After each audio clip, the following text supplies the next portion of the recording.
देखिए,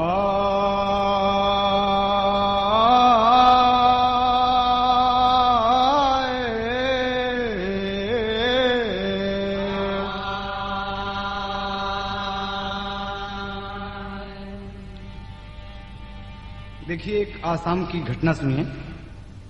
बड़ी हृदयस्पर्शी एवं मार्मिक कहानी है, एकदम हृदय को छू लेने वाली। कभी को चार जिसको माने पुकारा मृदुल प्यार से,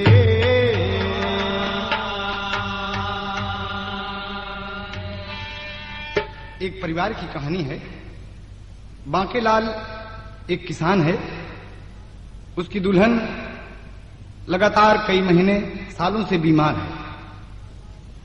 एक दिन अपने पिया को बुलाकर कहती है कि हमारी बात सुन ले। कव्वाली का तर्ज देना पड़ा। बांकेलाल बोला कि बोलो प्रिय, क्या बात है? दुल्हन कहती है, बड़ी गमज़दा हो, बड़ी गमज़दा हो, कहा चांदनी ने, बड़ी गमज़दा हो, कहा चांदनी ने, तुम्हें राज़ दिल में बताती हूँ चंदा, बड़ी गमज़दा हो।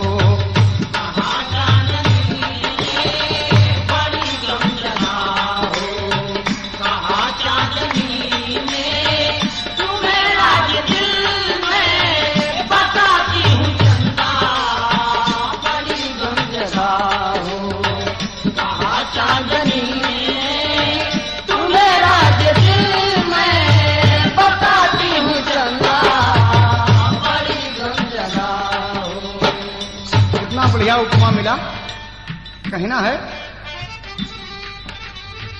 बड़ी गमज़दा हो, कहा चांदनी ने, तुम्हें राज़ दिल में बताती हूँ चंदा, तेरी रोशनी से मैं रोशन हुई हूँ, तुम्हारी किरण जगमगाती है चंदा, तेरी रोशनी से मैं रोशन हुई हूँ, तेरी रोशनी से मैं रोशन हुई हूँ, तुम्हारी किरण जगमगाती है चंदा, तेरी रोशनी से मैं रोशन हुई हूँ, तुम्हारी किरण जगमगाती है चंदा, तेरी रोशनी से। कहा बताओ? बीबी ने कहा है साजन, बीमार पड़ी हूँ घर में, जीने की नहीं है ख्वाहिश, उठती है पीर जिगर में, जीने की नहीं है ख्वाहिश, उठती है पीर जिगर में, जीने की नहीं है ख्वाहिश, उठती है पीर जिगर में, कोई दवा काम ना करती, कोई दवा काम ना करती, जीवन से ऊब गई हूँ, जीवन से ऊब गई हूँ, जीवन से ऊब गई हूँ, हे पिया शोक सागर में मैं खुद ही डूब गई हूँ, हे पिया शोक सागर में मैं खुद ही डूब गई हूँ, हे पिया शोक सागर में मैं खुद ही डूब गई हूँ। कहती है कि पिया दवा करते करते आप परेशान हो गए, हार गए, इसलिए ऐसा लगता है कि मेरा वक्त करीब आ गया है। बांकेलाल किसान कहता है कि ना ना, ऐसा ना कहो, ये खराब बात है। कहा शायद पिया मौत नजदीक मेरी, कहीं ऐसा ना हो कि हो जाए घटना, अरे इसी फिक्र में, इसी फिक्र में रात दिन कट रहा है, इसी फिक्र में रात दिन कट रहा है, लहू पी के आंसू बहाती हूँ चंदा, इसी फिक्र में रात दिन कट रहा है, इसी फिक्र में रात दिन कट रहा है, लहू पी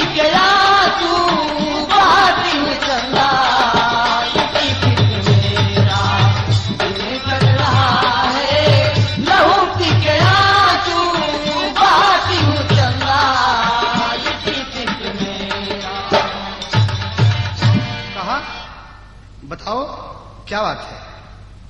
मर्द कहता है कि प्रिय तर्ज है कि भोजपुरी में, कलकत्ता से बलमा मोरया वेलना, कलकत्ता से बलमा मोरया वेलना, कलकत्ता से बलमा मोरया वेलना। अरे ये तो नमूना रहा, लेकिन मर्द कहता है काहे आँखिया से आंसुआ बहावेलना, काहे आँखिया से आंसुआ बहावेलना, काहे आँखिया से आंसुआ बहावेलना, काहे आँखिया से आंसुआ बहावेलना, तोहके कामन फिकिरिया सतावेलना, तोहके कामन फिकिरिया सतावेलना, तोहके कामन फिकिरिया सतावेलना, तोहके कामन फिकिरिया सतावेलना, हो तोहके कामन फिकिरिया सतावेलना, हो तोहके कामन फिकिरिया सतावेलना, तोहके कामन फिकिरिया सतावेलना। पिया के गटैया धई के बोलली लुगैया, अरे बतावेलना। बड़े प्रेम से बीमार पोजीशन में अपने पिया के गले से लिपट जाता और का कहा था, बोलली लुगैया अरे बतावेलना, मोरे आचरा के फूलवा सोहावेलना, मोरे आचरा के फूलवा सोहावेलना, मोरे आचरा के फूलवा सोहावेलना। कहेला जननवा शायद होई जाई मरनवा, कहेला जननवा शायद होई जई है मरनवा, आगमावेलना, सारी रतिया सपनवा देखावेलना, सारी रातिया सपनवा देखावेलना, सारी रातिया सपनवा देखावेलना, हो सारी रातिया सपनवा देखावेलना, हो सारी रातिया सपनवा देखावेलना, हो सारी रातिया सपनवा देखावेलना, सारी रातिया सपनवा देखावेलना। कही पिया हालत हमार खराब है, दिल में एक बात है।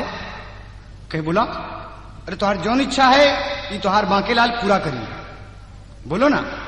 एक तर्ज देना बड़ा कवि को, एक पत्ती पढ़ के मास्टर।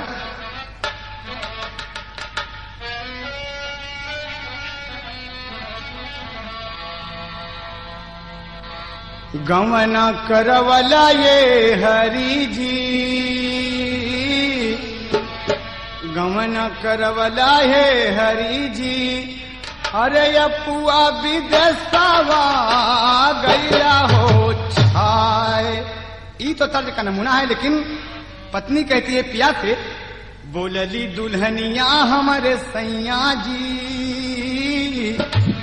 बोलली दुल्हनिया हमारे सैया जी, हमारे ललनावा के बेटा ना बोला, बोलली दुल्हनिया हमारे सैया जी,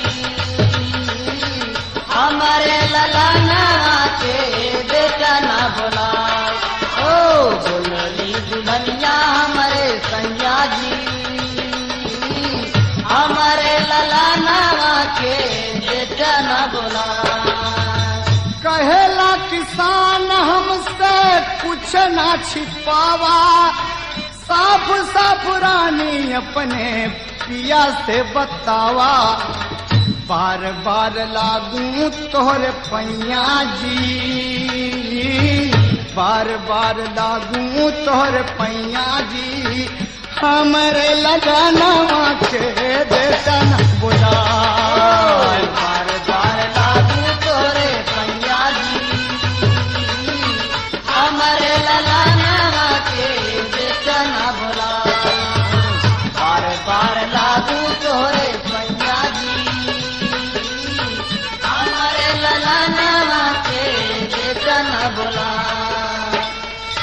कहा हमार सोनू हमके हमारी जान से ज्यादा प्यारा है पिया। सोनू हमार छोटा सा हमके इतना अच्छा लगा था कि हम क्या बताई, ऐसा लगा था पिया कि हमारे पास हमेशा रहे। तो कहे कि तुम कहना क्या चाहती हो। बांकेलाल अपने बाहों में दुल्हन को लिए है और कहता है कि बोलो तुम कहना क्या चाहती हो, मेन मुद्दा तुम्हारा क्या है। कहा पिया एक ताज लगा भोजपुरी में, अरे स्वर्ग से भी सुंदर ला गई जनकपुर नगरिया, अइले बिया है राम सीता के।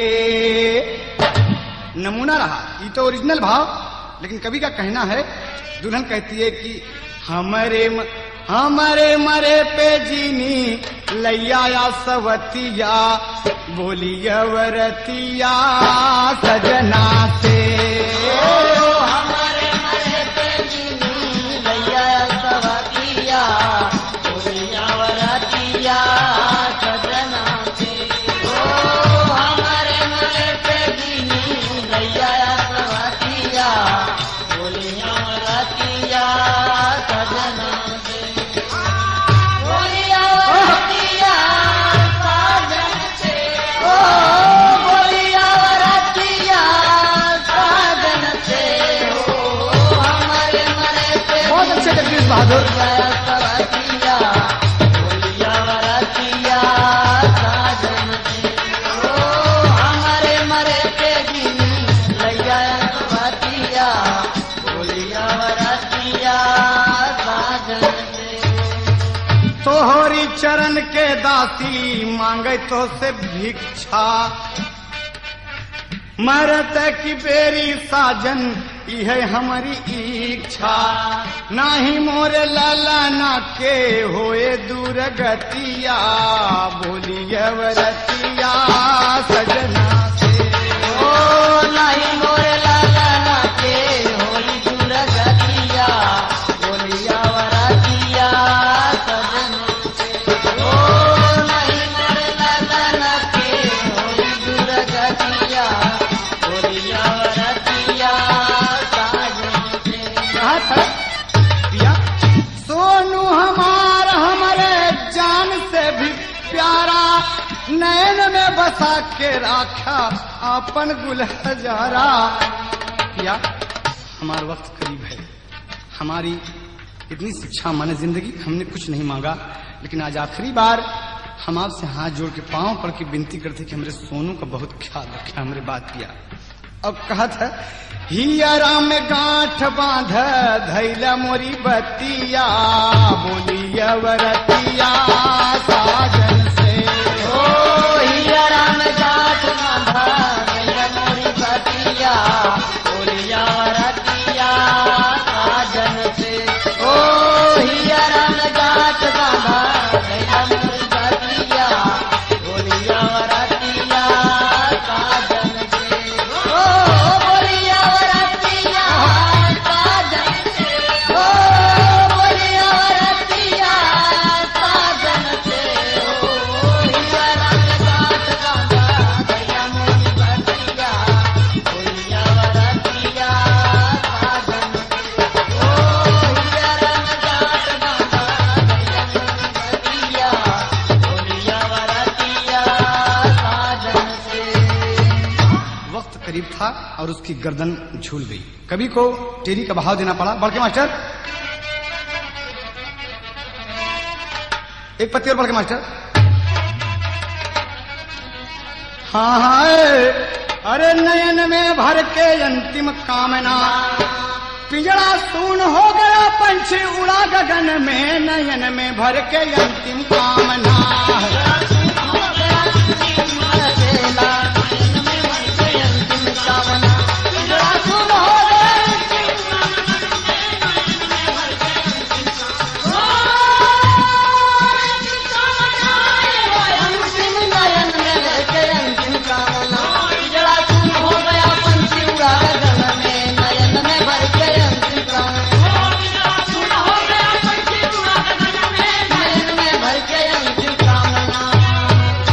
लेकिन दुल्हन मर गई। बांकेलाल सोनू तमाम मोहल्ले के लोग एकत्रित हो गए, लगे समझाने बुझाने। सोनू रो रहा है, अपनी माँ का पांव पकड़कर कभी को कहना पड़ा, माई के चरणवा धइ के रोवेला ललनमा, अरे जननी हो, अरे बिरथा होइगा सोनू का दुलरवा, जननी हो, बिरथा होइगा सोनू का दुलरवा, जननी हो, बिरथा होइगा सोनू के दुलरवा, जननी हो। कहे माँ तो हमें छोड़ के चली गई माँ, कौन रोज मेरी सेवा करेगा माँ, मुझे खाना देगा माँ। हाँ बोलो। माँ का पांव, माँ का माथा चूम चूम के बार बार सोनू रोता है, नैनों से सावन बरस रहा है। कहा कि माँ टूट गल माई सोनू के सपनावा, हम के लगाई लेती हूँ अपने गोहानावा, हम के लगाई लेती हूँ अपने गोहानावा, हम के लगाई लेती हूँ अपने गोहानावा, हम के लगाई लेती हूँ अपने गोहानावा, जननी हो, जीवन होइगा सोनू का जहरवाए, जननी हो, जीवन होइगा सोनू का जहरवा, जननी हो, जीवन होइगा सोनू के जहरवा, जननी हो। कहे माँ हमारी जिंदगी व्यर्थ हो गई माँ। बोलो माँ। तोहरा रुदर न सुन के लागे ही हमें सुलवा, जननी हो। बांके लाल कहता है कि सोनू ना रो बेटे, ना रो बेटे, ईश्वर जो कुछ करता है अच्छा करता है। बाबूजी तोहरा रुदर ने सुन के लागे ही हमें सुलवा, जननी हो, लैले लाई मोरी आँखी में कजरवाए, जननी हो, लाई मोरे आँखी में कजरवा, जननी हो, लाई मोरे आँखी में कजरवा, जननी हो, जननी जननी जननी जननी हो, जननी जननी जननी हो, जननी हो, लाई मोरे आँखी में कजरवा, जननी हो, लाई मोरे आँखी में कजरवा, जननी हो। समझा बुझा के लोग गए। माँ की अर्थी उड़ गई। सोनू पीछे पीछे माँ की चिता में अग्नि दिया। माँ चल बसी। कभी को पद में भाव देना पड़ा, क्रिया कर्म कर छुट्टी पाया, मन में सोचे लगा किसान, खेल रहा सोनू आंगन में एक वही प्यारा संतान, गम में माँ के दुर्बल हो गया, क्षीण भई मुख की मुस्कान। घर के बाहर कई लोग हैं खड़े, देखते सब हैरान। घर के बाहर कई लोग हैं खड़े, देखते सब हैरान। घर के बाहर कई लोग हैं खड़े, देखते सब हैरान। सभी लोग देख रहे हैं, दुर्बल सोनू आंगन में इधर उधर मायूस घूम रहा है। तो कुछ ज्ञानी ध्यानी लोग, बुजुर्ग लोग मोहल्ले के थे और क्या कहते हैं बांके लाल से कि सुनो बांके, मेरी बात सुनो, जिंदगी तुम्हारी यूं नहीं बीत जाएगी भाई।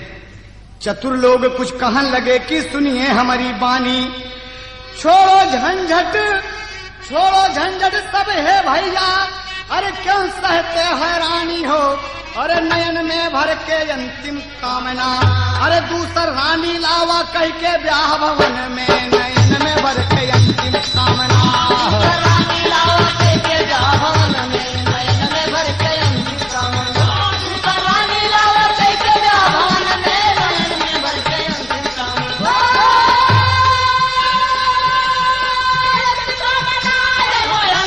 नयन में भर के अंतिम कामना, दूसरा रानी लावा कह के ब्याह भवन में, नयन में भर के अंतिम कामना, रानी लावा कह के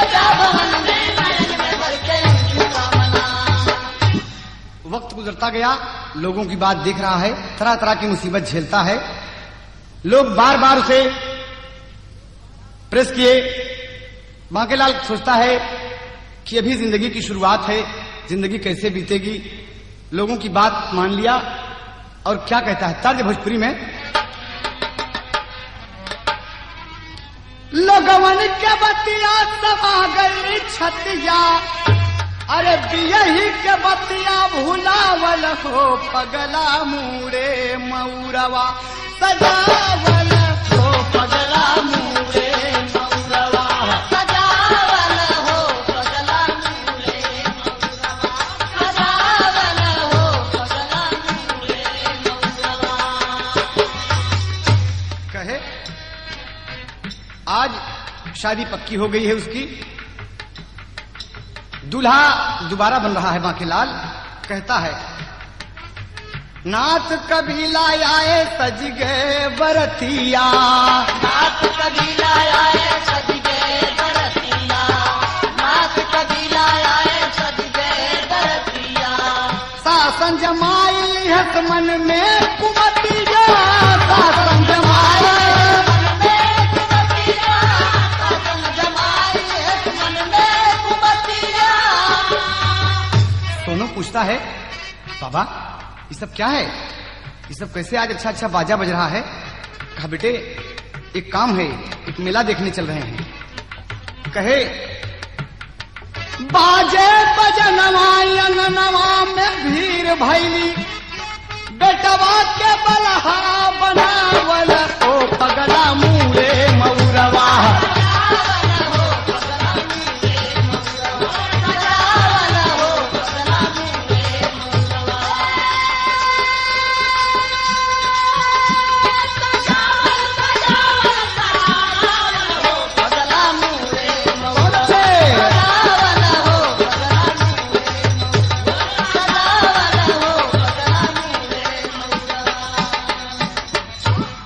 गई गाजे बाजे के साथ विवाह हुआ। कवि का कहना है कि जश्न के साथ विवाह हुआ और सजी दुल्हन की डोली, अरे झंझट सर पे मोह लिया और आया अपने टोली हो, नयन में भर के अंतिम कामना। लड़का बोली बोले सोनू सोचे मन में, नयन में भर के अंतिम कामना।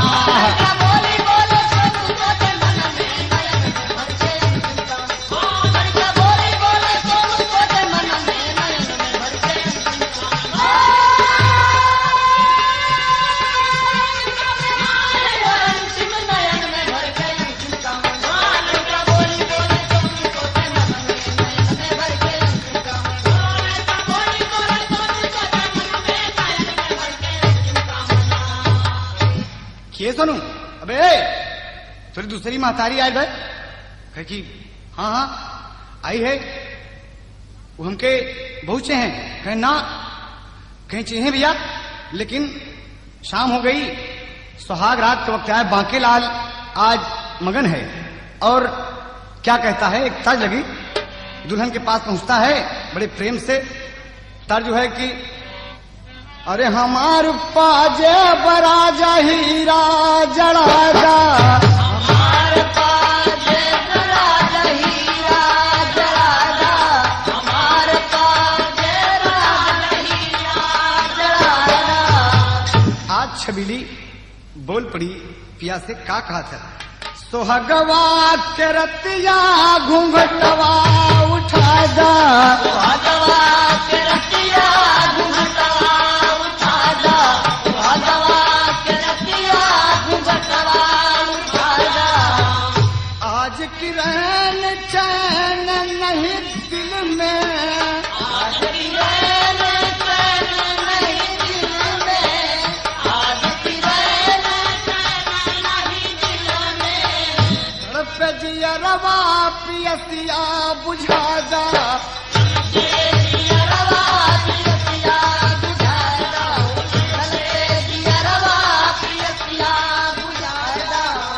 बोली छबीली रसीली मधुबानी, बोली छबीली बोली छबीली रसीली मधुबानी, का बोला था, बड़ा मार्मिक शब्द है और बड़ा हंसमुख और मजाकिया वर्ड है। कहा था, पलंगिया पे दुल्हा सरनिया बजादा, पलंगिया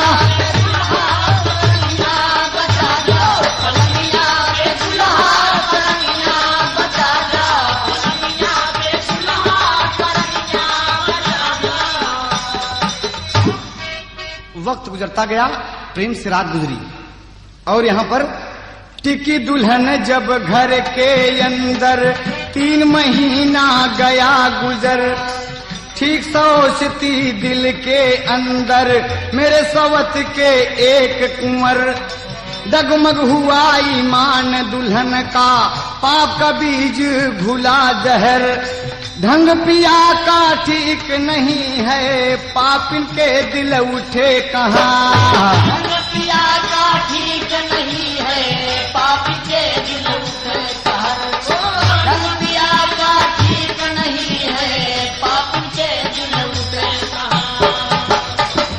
सोनू से बाकी बड़ा प्यार करता है, उसके तरफ से उसका लगाव कुछ कम है। अब जब सोनू पहुंचता है अपने खेत से तो तिनमिना के पिया से बोली, सुनिए बात हमारी, अरे थोड़े दिन में हमें भूल गया पाक के लाल हजारी, नयन में भर के अंतिम कामना, अरे दावेदारी हमारा बाटा तोहरे धन में, नयन में भर के अंतिम कामना, दावेदारी हमारा तोहरे धन में, नयन में भर के अंतिम, ओ दावेदारी बाटे हमारा तोहरे धन में, नयन में भर के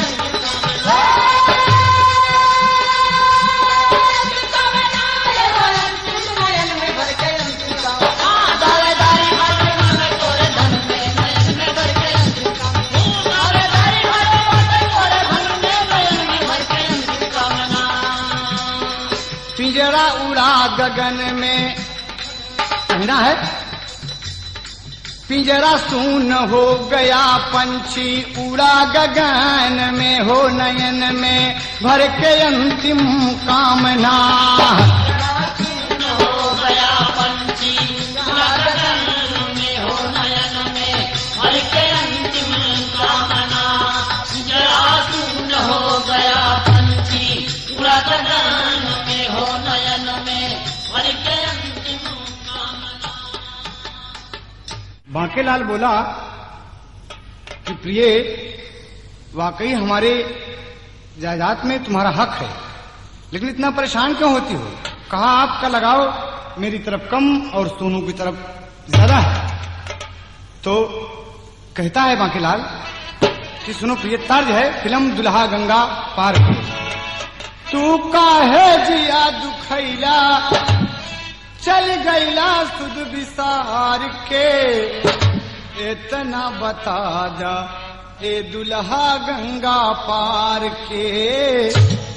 ओरिजिनल भाव रहा, लेकिन कवि का कहना है, क्यों रोती हो गुलनार, क्यों रोती हो गुलनार, क्यों रोती हो गुलनार, ओह बोला बड़े प्यार से सोनू कर रखिया हिरनिया दुलार से, सोनू कर रखिया हिरनिया दुलार से, सोनू कर रखिया हिरनिया दुलार से। क्यों रोती हो गुलनार, क्यों रोती हो गुलनार, क्यों रोती हो गुलनार, ओह बोला बड़े प्यार से सोनू कर रखिया हिरनिया दुलार से, सोनू कर रखिया हिरनिया दुलार से। कहा ये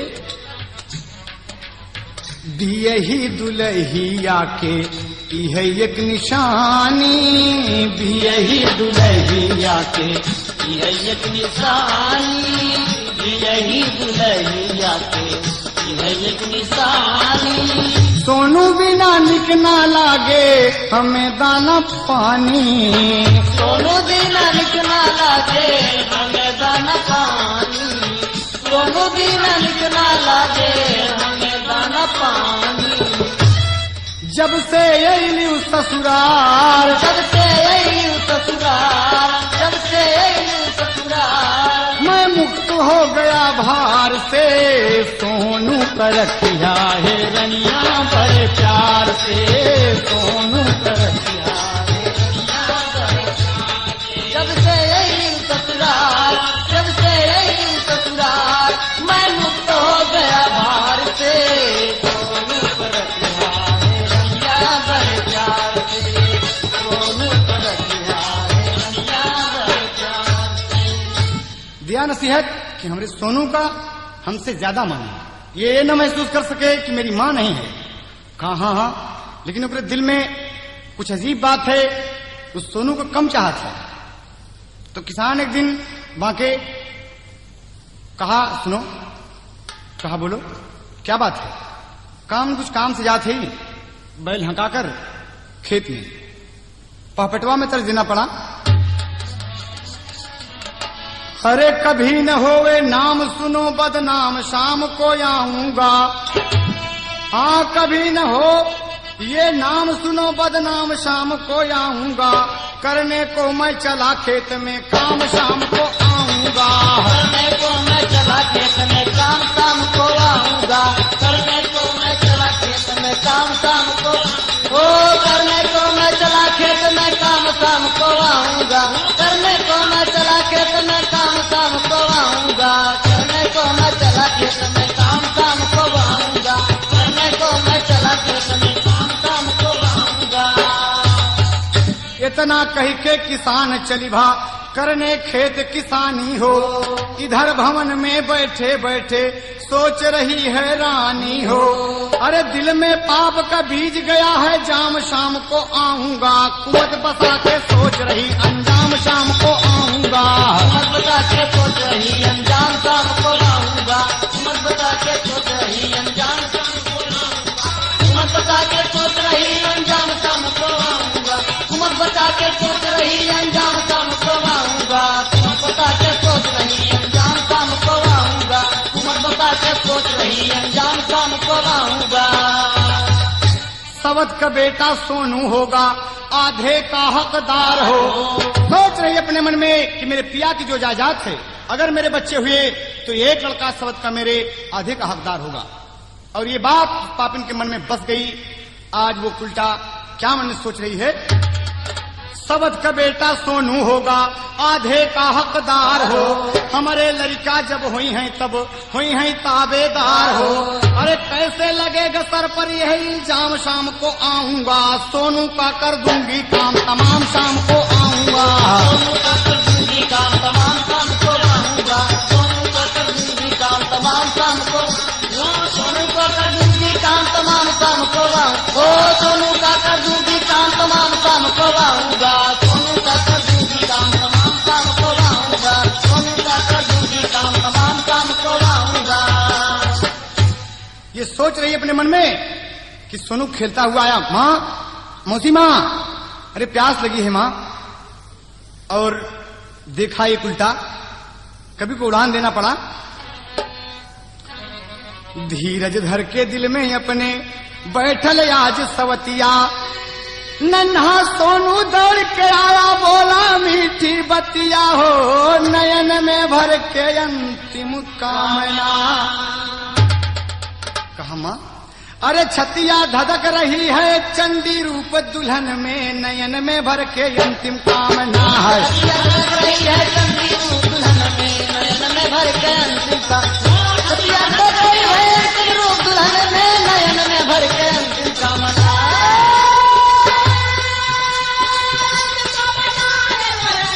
नयन में भर के अंतिम कामना। छतिया धधक रही है चंडी रूप दुल्हन में, नयन में भर के अंतिम कामना। ओ छतिया धधक रही है चंडी रूप दुल्हन में, नयन में भर के अंतिम कामना। कहा क्या है सोनू? कहा माँ, भूख लगी है, कुछ रोटी दो ना, कुछ खाना दो माँ। भूख लगी, कब से खेल रहा हूँ। कहा खाना नहीं है, अभी बनाऊंगी तो दूंगी। कहा एक लोटा पानी दे दे अम्मा, पानी पिला दे माँ जी। तो ये पापिन के मन में कुछ बात बसल है और हाथ में खड़ी है। कहा सोनू तू प्यासा है? अरे तोर प्यास अभी बुझा गई थी। और अंदर गई, हाथ में लिया एक घड़ा सा, चमचम चमक रहा है। सोनू से कहती है, आओ सोनू एक गणासे में तेरी जिंदगी भर की प्यास आज तुहार सौतेली मां बुझा दी। और देख, तू मेरे दिल का कांटा है। कहा नहीं मां जी। सोनू गिड़गिड़ा के पांव पे गिर गया और क्या कहता है, महतारी हो महतारी, महतारी हो महतारी, महतारी हो महतारी, काहे हथवाली हली कटारी, महतारी हो महतारी, महतारी हो महतारी, काहे हथवाली हली कटारी, महतारी हो महतारी, महतारी हो महतारी। बोला यसुआ बहाए मां, बोला यसुआ बहाए देव पनिया पियाए। हाँ, इतनी प्यास लगी है मां कि गला सूखा जा रहा है। आखिर मां तू मुझे क्यों मारेगी? किया कौन कसूरवा भारी, महतारी हो महतारी, महतारी हो महतारी, किया कौन कसूरवा भारी, महतारी हो महतारी, महतारी हो महतारी। तोहरे चरण पे माथ लड़का घोड़े गिर गया कि मां तू जननी हो हमार, तुहार दर्जा बड़ा ऊंचा है मां। तोहरे चरण पे माथ सोनू जोड़े दुई न हाथ, मोरी मैया स्वर्गवा सिधारी, महतारी हो महतारी, महतारी हो महतारी, मोरी मैया स्वर्गवा सिधारी, महतारी हो महतारी, महतारी हो महतारी। हाथ जोड़े खड़ा है, पापन खींच के एक तमाचा जड़ दिया। सोनू गिड़गिड़ा के रोने लगा, गाल टोने लगा कि माँ जी हमारा क्या कसूर है माँ? बोलो माँ हमारा क्या कसूर है? तो हमके काहे मारथो माँ? तू जौन कुछ कहा हम सब कुछ करके तैयार है माँ, तार घर छोड़ के चल जाबे, लेकिन हमके न मारा माँ जी, न मारा। लेकिन का कहा था, जवन कहबू मोरी मात सोनू करी दिन रात, काहे बपाई के बगिया उजारी, महतारी ओ महतारी, महतारी ओ महतारी, काहे बपाई के बगिया उजारी, महतारी ओ महतारी, महतारी ओ महतारी, बपाई के बगिया उजारी, महतारी ओ महतारी, महतारी ओ महतारी, महतारी ओ महतारी, महतारी ओ महतारी। लेकिन जो बात जिसके मन में बस गई वो कहां हटती है। आखिर एक घटना ने जन्म लिया, कभी को उड़ान देना पड़ा। सोनू खड़ा है, लेके कटारी हाथ में चंडी रूप धारण किए बदतमीज खड़ी है। कभी कहना पड़ा और सोनू अंतिम शब्दों में कहता है कि मां पिताजी हमके ना पई हैं तो होगा उन्हें दुख भारी। अरे फरसा चला दिया सोनू पर, गर्दन लिया उतारी, लसिया तड़प रही है बदला खून धरन में, नयन में भर के अंतिम कामना,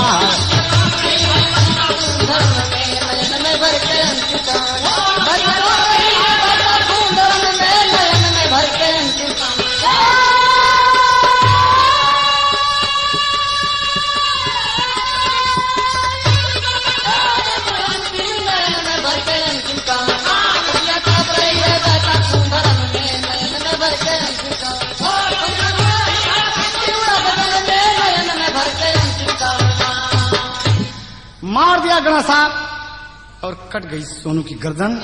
लाश उछल रही है, खून के छींटे तमाम दीवार पर पड़ गए। धरण में खून बह रहा है। सोनू टुकुर टुकुर ताकत है। दोनों नैन खुले हैं। देखिए ये पापन कितना बड़ा पाप कर दिया, अपने ही खून को अपने से जुदा कर दिया। तो कहना हुआ यहां विदेशिया का भाव लगा।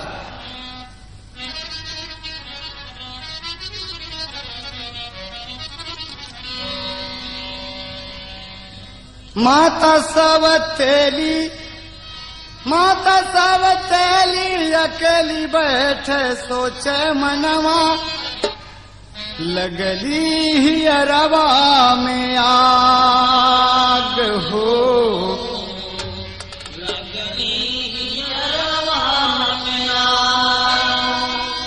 हंसली पपिनिया नगिनिया जैसे बन के, कुल में लगल बा मोरे दाग। माता सवतेली अरे अकेली बैठे सोचे बबुआ, अरे जरा लागी आगी उठे दिल में तूफानवा, खूनवा जनुनवा में सोनू कई दिहले, अरे बैठ पछताए लागल सोचे अपने मनवा, रहिया न सूझे पगलाई गए पपिनिया, ओ कहाँ छिपाई गैया सोनू का बदनवा, आई है किसानी कई के सजना जब घरवा में, अरे का हम बात सोचे लगली बहनवा,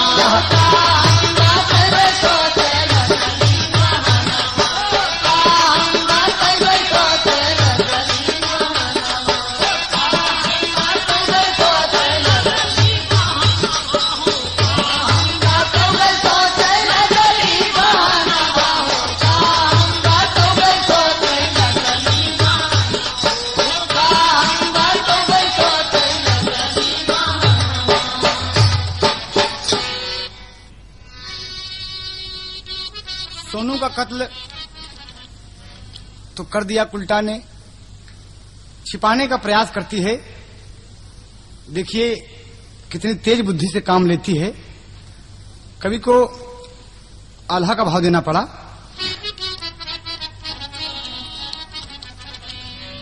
ललना का सिरवा छिपावली पियरवा में, लसिया भवानावा माँ देख के डरा, हाथ में गणसिया उठावेला पपीनिया, ललना के काटी काटी तन लिए बोटिया बना, ललना के मांस में मसाला मिलवली, ललना के मांस में मसाला मिलवली, ललना के लाश में मसाला मिलवली। हाय हाय हाय कि बदतमीज नारी शब्द को कलंकित कर दिया। ये कमीनी जिस तरीके से लोग मांस पकाते हैं, आज एक बच्चे को काट काट कर बोटी बोटी काट कर मांस मसाला पीस कर मिलाती है।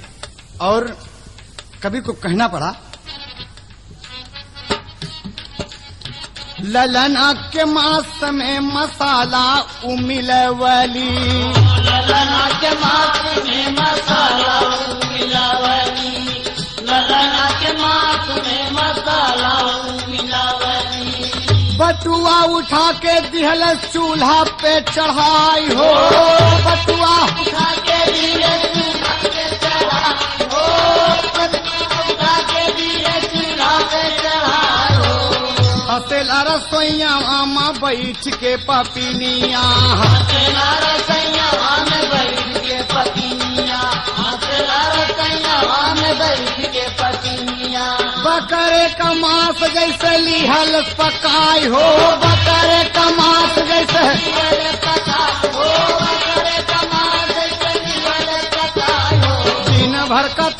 भूखा यही है मोरे सजना।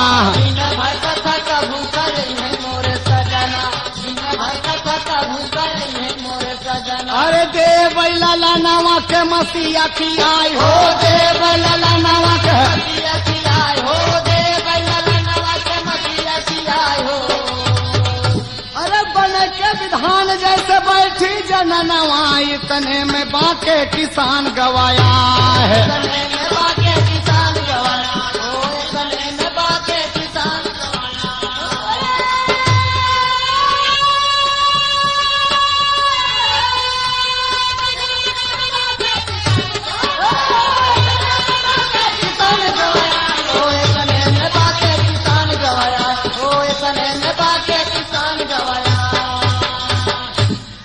तो आ गया, बैल को बांध दिया और अपनी दुल्हन से कहता है, कहाँ गई हो?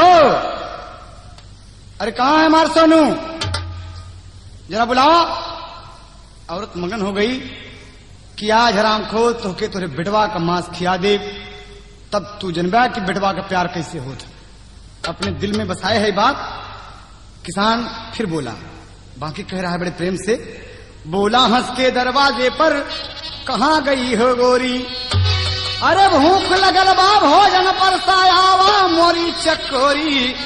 अरे नयन में भर के अंतिम कामना, मोरी गोरी ललना कहाँ गए ये क्षण में? नयन में भर के अंतिम कामना, मोरी गोरी ललना कहाँ गए ये क्षण में? नयन में भर के अंतिम कामना, मोरी गोरी ललना कहाँ गए ये क्षण में? नयन में भर के अंतिम कामना। लेकिन दरवाजे पर जब पहुंची तो कहा, सोनू कहाँ है? अरे भूख लगल बा, कुछ खाना वाना? कहे हाँ बना के रखे ही, आज बढ़िया मांस मिल गया, चिकवा बगल में बकरा गिरा दिए। हमने सोचा कि आज थक के बा तो के बढ़िया गोश्त खिए गए। कहे कि वाह वाह, ये बात कहा कि सोनू कहाँ है? इतने में कहा था तर्ज इलाहाबादी है, प्रयागराज का खाटी तर्ज। हंस के कहे बलम से बतिया पापिंडाई भय सवतिया, सोनू कई के गए भोजन खेलनवा बदे। कई के गए खेलनवा बदे, सोनू कई के गए भोजनवा खेलनवा। सोनू कई के गए भोजन खेलनवा बदे, ओ खेलनवा बदे, ओ खेलनवा बदे, राम खेलनवा बदे। सोनू कई के गए भोजनवा खेलनवा बदे, सोनू कई के गए भोजनवा खेलनवा बदे। खा पिया भोजन करा दिया। सोनू भी भोजन करके खूब मस्त होके गोश्त खाकर बाहर अपने दोस्तों के साथ कहीं खेलत हुई। आप चल के बैठा ना, हाथ मुंह धोया किसान, और दुल्हन समझा रही है, चल के आप करें भोजन बेटवा का दिया खियाई। के याद करें भोजन बेटवा का दिया खियाई, चल के याद करें भोजन बेटवा का दिया खियाई। यही कदम खेलत होई भाई, अब दौड़ के आई भाई, मानीगा किसना खेलनवा बदे। मानीगा किसना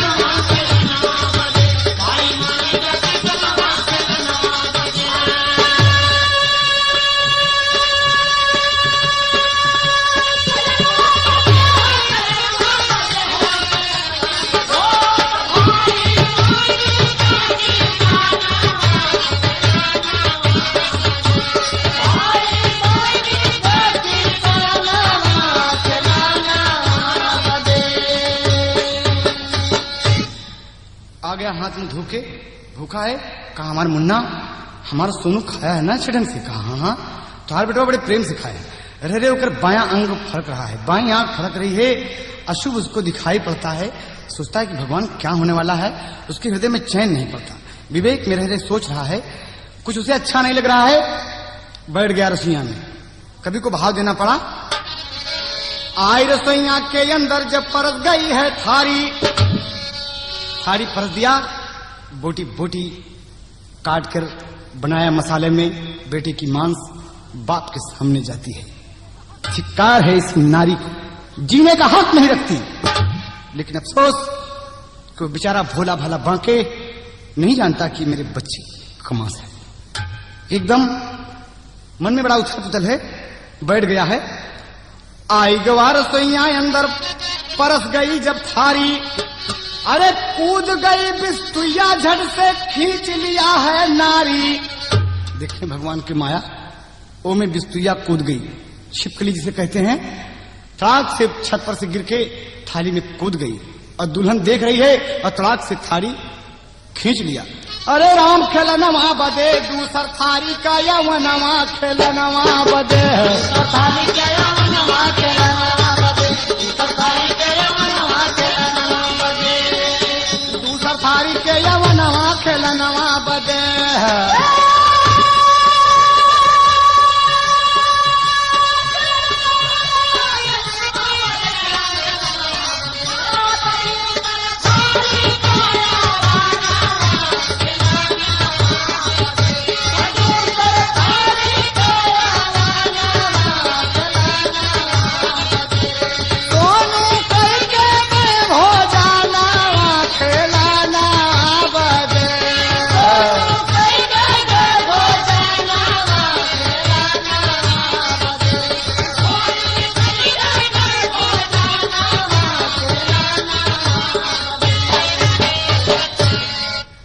बस दूसरी थाली जो परस दिया तो किसान कहता है कि मैं बिस्तुया गिर गई, काई खराब हो गई, एक ना का बिस्तुया में जहर होता है। और दूसरा थाली परस दिया जब तो किसान सोच रहा है कि क्या बात है, ऐसा क्यों हुआ। ओके मन, ओके दिल ये मांग रहा है कि हमारे सोनू हमारे बगल बैठ के खाए, लेकिन मजबूर है। कहता है दूसरी थाली में मांस करेजी बनी रही, तू जैसे कवर उठौले, पहला कवर जैसे उठौले। अरे शिव शंकर का मारा एक सर्प वहां पर यौले मारे धौले, तब किसनवा खेलनवा बदे,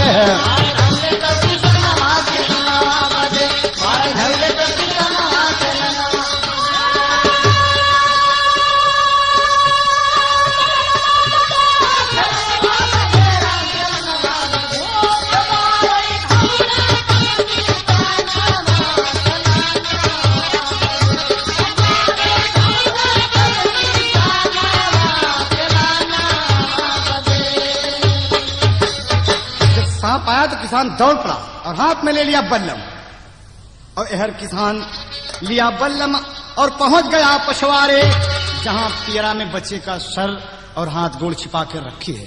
सांप वहीं पर लुका गया। देखिए भगवान की माया, और किसान वहां पर पहुंच गया। अरे रहा लुकान सर्प पियरा में बड़ी जोर से मारे, नयन में भर के अंतिम कामना। अरे लगा जा भाला जाके सोनू के गर्दन में, नयन में भर के अंतिम कामना।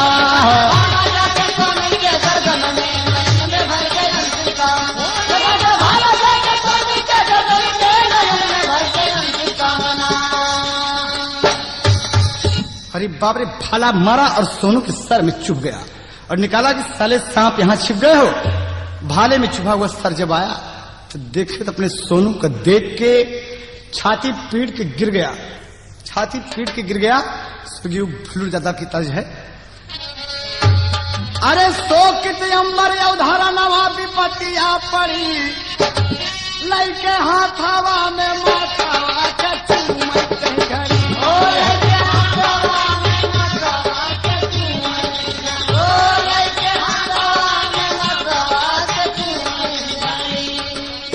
छाती से लगावे वो करे, छाई गई बदहोशी।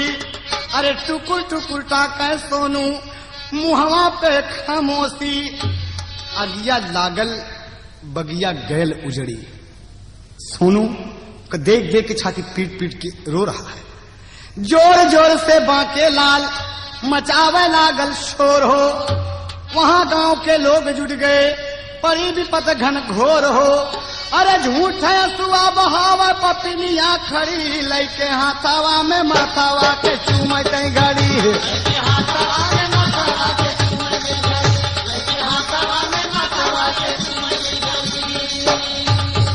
झूठे रो रही है और कह रही है।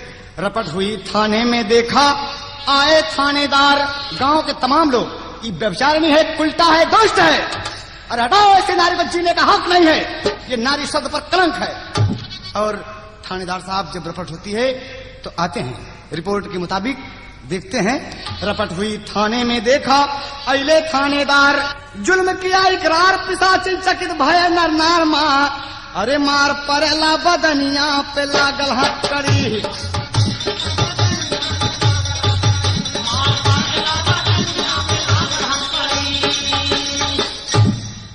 बदन पे मार पड़ती है। 302 की मुलजिम बन गई और ले गए। तो कहना है कि हिंद की बासी सदैव होशियार रहो, ऐसी नार किसी को न मिले। कहना है वाजिब 302 की मुलजिम हो गई कुलचा बदकार। सावन बरस रहा नैनों से सोनू बिना पिता लाचार। षड्यंत्र चलाना पापिन का भई सजा काटती कारागार। हिंदवासियों सौतेली पर कभी नहीं करना इतबार। क्षमा नहीं करता ऐसी नारी को कभी विधाता। अरे त्रिलोकी में नहीं ठिकाना जुगनू गीत सुनाता। नयन में भर के अंतिम कामना, ज्ञानी रामधार जी लिखे तराना फन में। नयन में भर के अंतिम कामना,